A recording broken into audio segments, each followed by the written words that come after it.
So Deadpool Wolverine, it's going to be a monster movie. The pre-sales are already nuts. If you go and buckets are off the chain. And it's going to be out in a couple weeks.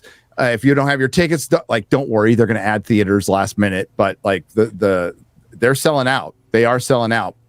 And Deadpool and Wolverine director Sean Levy rejects the idea of cinematic superhero fatigue. People are way too quick to declare the last rites of the superhero genre.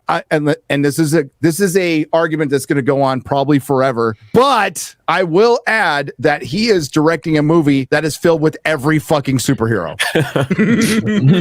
He's hoping. So you're going to gimmicks now. It's a nuanced argument. And in the meantime, Marvel's having a really fucking hard time making a Blade movie, which is just about Blade. It's not going to be filled with a bunch of other superheroes.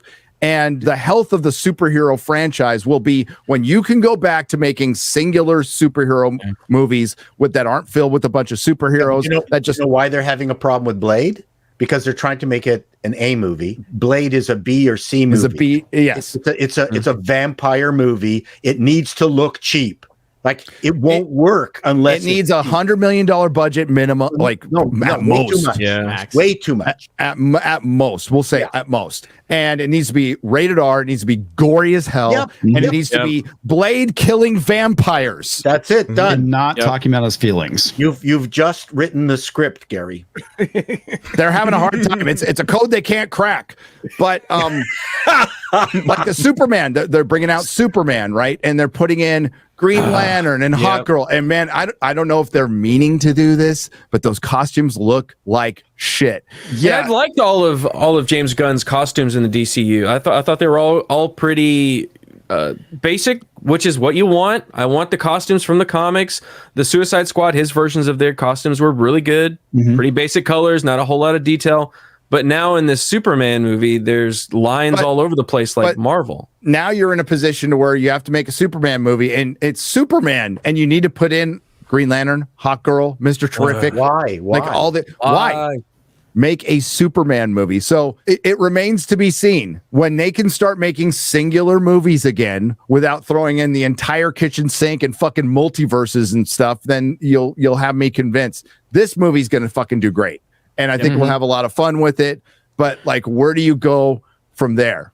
You know, they're trying to repackage Black Falcon, Captain America, the Captain America sequel without Captain America, and they're trying to make it work, and it's just not going to work. Well, I mean, I think that we do have at least something that's more recent that didn't have all the gimmicks, and that's the Batman. And which did pretty good. Did pretty good. Yep. I didn't think it was the greatest movie, but it was fine.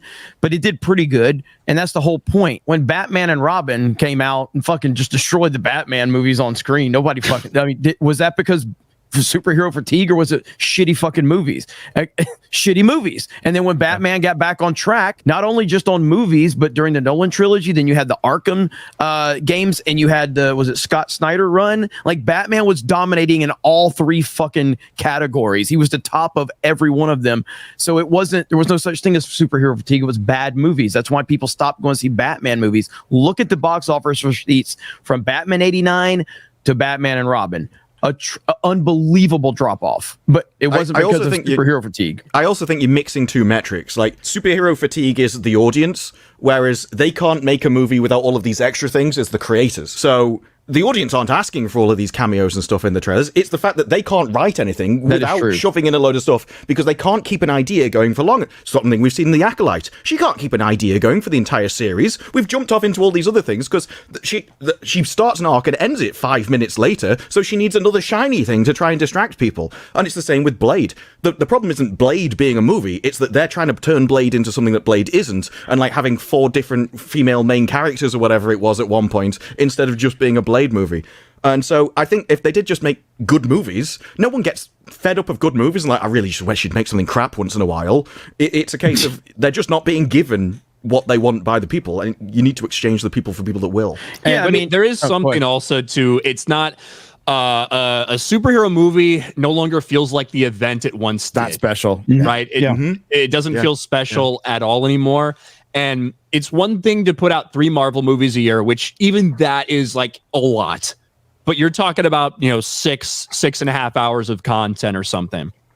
Mm-hmm. Now that we're getting 2 or 3 Disney Plus series a year as well, like you're talking about the amount of content for the MCU going from 6 to 7 hours a year to 40, 50 hours a year. Do I think that if all of them were like the best stories we've ever seen, I still think we might see a little bit of a taper off in terms of return on investment over time.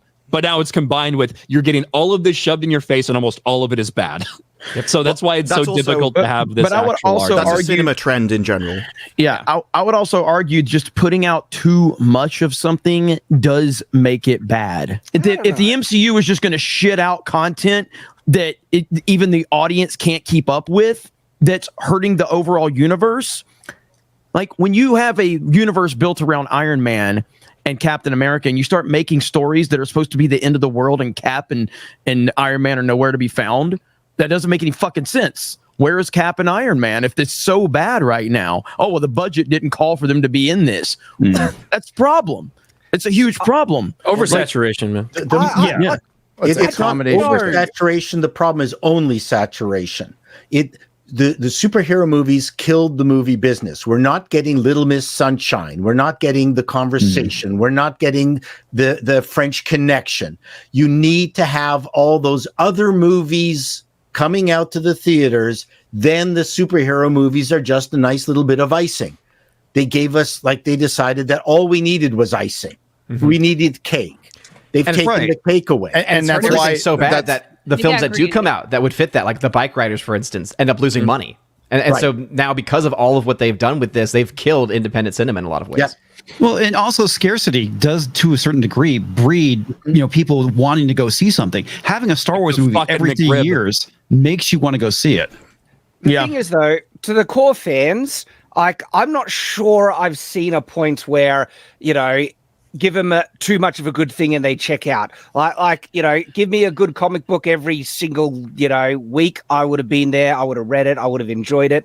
And if all these things would have been good, I think for the core fans who love that stuff, this should have been a, superhero. But that's not what we're playing to. So the core fans have been abandoned long. The next one, the core fans have long been abandoned. It's the general public who is the vast majority, the normies who come in, and it's when they start getting tired. Fatigue is not death. It is I'm tired of this. Yeah. I'm not gonna go as much. Another fucking superhero movie, and now Hollywood, to get their return, has to spend a bunch of money, and Disney in particular with Deadpool Wolverine. And yeah, it's gonna be fun. We're gonna buy into it too, but it's not sustainable to have a multiverse with every fucking superhero. And at some point, you're going to have to reboot and dial shit down, dial down your budgets. In our bonus hour, we're going to be talking about the consequences of oversaturation and the strikes and everything Hollywood's gone through, because Hollywood has long past reached maturity.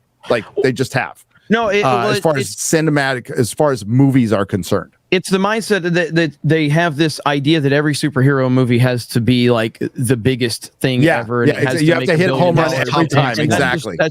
That's not reality. It's just not. And that's what, but even like Blade, you're talking about Blade earlier, and they had this idea that why do we love Blade so much? It wasn't this big budget event thing. It was like this cult following that created with Blade, and it was phenomenal. And you found people that didn't even know about Blade, and you're like, dude, have you seen Blade? And because Wesley Snipes was fucking great in it. Absolutely, it had a season story. Yeah, a great opening scene, and it was just a fun movie. And it's not. It's absolutely not an A character or an A movie. It's a movie that needs to be treated like it is, and they're trying to turn it into something that it's not, and that's going to ultimately ruin any chance. Because Mahershala Ali is a really good actor. Really good actor that you should not be fucking with. Yeah, a great screen presence. And when was this announced? Like 4 or 5 years ago? Well, to your point, not everything's a franchise.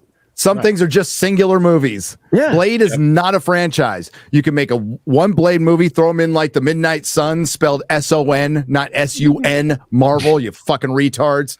And that's the one thing like Marvel hasn't explored is the horror part with Man-Thing and Ghost Rider and Blade, and they went to America Chavez and all this fucking post 2014 shit for a lot of reasons, but it's the stuff that was created under Disney, by the way. Like, yeah, they just haven't been giving people what they want. So when they do give people what they want, it's White Boy Summer because Hugh Jackman and Ryan Reynolds are coming back. I think Despicable Me 4 is doing pretty good too. I was at. That'll do well. I saw it yesterday. Yeah. The bottom line is it is good fucking shit. People are going to turn out for it. Hey, listen, I was with my family. It was 4th of July. Okay, it was 90 minutes long. You dragged them there. Okay. He was a little defensive there. He was a little alone. No one was coming at you, Gary. You wanted to go see it. It's fine. But no. Damn, I fucking forgot my point now because Gary's super defensive over Despicable. Gary acted like he just said he liked Twilight, man. I know. That would approve. I laughed at the Minions, okay? Wait. Who said Twilight? Who said Twilight? What are we talking about? The point I was going to make is it is weird because while, yes, the gimmick is a Spider-Man No Way Home, as much as like I think we all liked it very much, it was a gimmick. That's what drew people in, the gimmick. Deadpool is a gimmick. But Secret Wars is going to be a massive gimmick that we're all going to see. Then you had The Flash, which is a gimmick that nobody saw. Oh. Nobody. But to be fair, the DC cinematic universe is just it's a different animal than the MCU. They don't even... Bro, even most of the cameos were fucking... CG.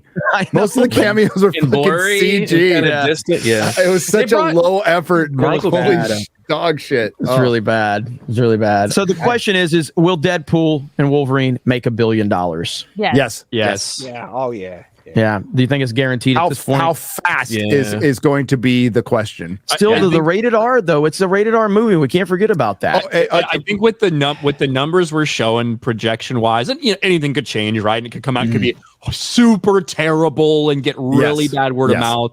But I don't think most people feel that'll be the case. Yeah. Smart money's on it making $1 billion for sure. Yeah, it's just crazy that the smart money on an R-rated movie is on it making $1 billion. But right now it's projected around $200 million opening weekend domestically. I think Spider-Man No Way Home was like what, $250 domestically opening weekend. Yeah, and you mentioned, Ryan, we've all mentioned it. Like $1 billion doesn't mean what it did. Even 5 years ago. Tell me about it. $700 million movie 5 years ago. I get $1 billion a day from my YouTube channel and like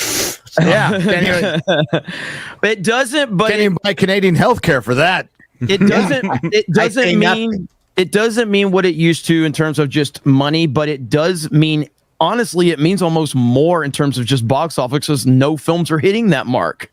Yeah, it just shows how who's the only one this year. Well, and based on what they typically spend on Deadpool, the chances of it, like with hitting $1 billion, it's going to make tons of profit for them. The theaters is really going to come down to how well does it hold, because typically big superhero films have massive drop-offs. Even the ones that are even on the better side have massive drop-offs, whereas the kids movies like Inside Out have legs. They have legs. And theaters are smaller. They have fewer seats than they did 5 or 6 years ago.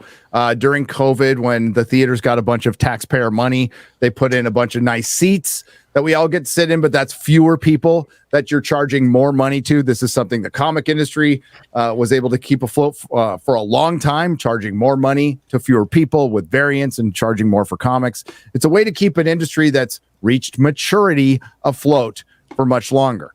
But the amount of tickets sold is down. I guarantee more people into theaters. They need to reduce the ticket prices. Yep. I guarantee that if the same number of people went to see Deadpool Wolverine that went to see Deadpool 2, like R-rated movie, right, whatever, the same number of people went to that, you would be talking about a movie that makes a 1.2 billion or something. Yeah. When Deadpool 2 came out. Yep. So we'll find out. But I'm looking forward to Deadpool and Wolverine. Oh, real quick before we get to super chat, I haven't even seen a trailer. Did we get what? Really?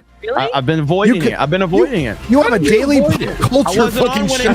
I wasn't. Look at Ryan. Nerdrotic.com. Please subscribe.